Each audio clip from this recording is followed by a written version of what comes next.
দুটো জিনিস না, যদি আপনি ইনক্লুসিভ পলিটিক্স ইলেকশন করেন তাহলে আমি মনে করি যে আওয়ামী লীগকে আনতে হবে। আচ্ছা, ব্যাখ্যা কি, কারণটা কি, কেন আওয়ামী লীগ ছাড়া এখানে আপনি মানে সবার গ্রহণযোগ্যতা আসলো এটা আমি মনে করি না।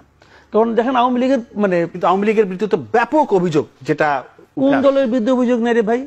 বিএনপির বিরুদ্ধে অভিযোগ নাই, একটা তো ফেসিবাদ, আরেকটা হলো বিএনপির বিরুদ্ধে অভিযোগ নাই। এই যে দিনে দিনে শিশু দল, ওনাদের দল যেটা জাতীয় নাগরিক পার্টি, তার বিরুদ্ধে অভিযোগ নাই।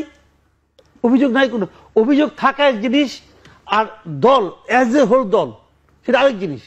আমি আপনাকে বলি শুনেন, আওয়ামী লীগ এই যাবৎকালে ইলেকশন ইতিহাস আপনি দেখেন, আওয়ামী লীগ সবচেয়ে খারাপ করছে হলো 2001 সালের নির্বাচন, যেগুলি নির্বাচন হয়েছে। আচ্ছা, আমার বিবেচনায় নির্বাচন 91, 96, 2001, 2008, বাকিগুলি আমি নির্বাচন বলি না। আমি এই চারটাকে মোটামুটি বাংলাদেশের ইতিহাসে এই ভূখণ্ডের নির্বাচন বলি, বাকিগুলি ইচ্ছা মতো হয়ে গেছে। মোটামুটি গ্রহণযোগ্য নির্বাচন আমার কাছে এই চারটা নির্বাচন গ্রহণযোগ্য মনে হয়। এই চারটার মধ্যে আওয়ামী লীগ সবচেয়ে খারাপ করছে 2001 সালে। সেইবারও তারা ভোট পাইছে 2,23,00,000।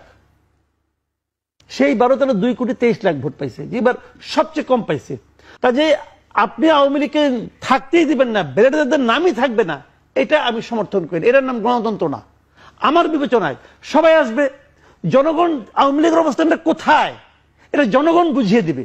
রাইট, নির্বাচনের মাধ্যমে আপনাকে সিদ্ধান্ত নিতে হবে যে জনগণ কাকে চায় কাকে চায় না। আপনি কেউ না নির্বাচনের মাধ্যমে নিষিদ্ধ হয়েছে। নাজিক আমাদের উদাহরণ, ওটা কি কোরআন শরীফ নাকি ভাই? ফ্যাসিস্ট পার্টি কি হলো, জার্মানির কি হয়েছে, ওটা কি আমার জন্য উদাহরণ? আমি কিরকম হবো? আমি আমার মতো চলবো, আমার দেশ আমার মতো চলবে। দ্বিতীয় বিশ্বযুদ্ধ হয়েছে এখানে, তার থেকে তো ভয়ঙ্কর ঘটনা ঘটছে। কোনটা ভয়ঙ্কর আপনি বলবেন একভাবে, জনগণ বলবে আরেকভাবে।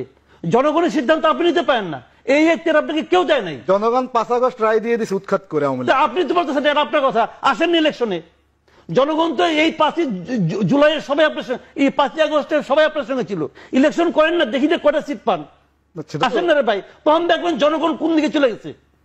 ইলেকশনে তো 5 আগস্টে 5টা সিট পান কিনা দেখেন না ভাই। জনগণ বলে না, আপনি বলবেন, আপনি গাইড আছেন, আপনি বলতেছেন, কিন্তু জনগণ পাবলিকের কাছে যান, দেখেন পাবলিক কি বলে। আপনাকে ইলেকশনই করতে দিবেন না। কে ভাই আপনি? আপনি কে বলেন? কে, কোন অথরিটিতে আপনি বলতেছেন? আপনি মনে করতেছেন, ঠিক আছে, আপনি মনে করতেছেন, জনগণ কি মনে করতেছে, একটা রিক্সাওয়ালা কি মনে করতেছে, ওই রিক্সাওয়ালার 1 ভোট, আপনার 1 ভোট। রিক্সাওয়ালার মতামতকে দেশে গুরুত্ব দিতে হবে। সে কি বলে দেখতে হবে আপনাকে। কাজে সবার দায়িত্ব আপনি নিয়েন না। আমি বলছি জনগণ এটা চায় না, আপনি জানেন না এটা। আচ্ছা, কাজে জনগণের চাওয়ার একমাত্র পদ্ধতি হলো নির্বাচন। জি।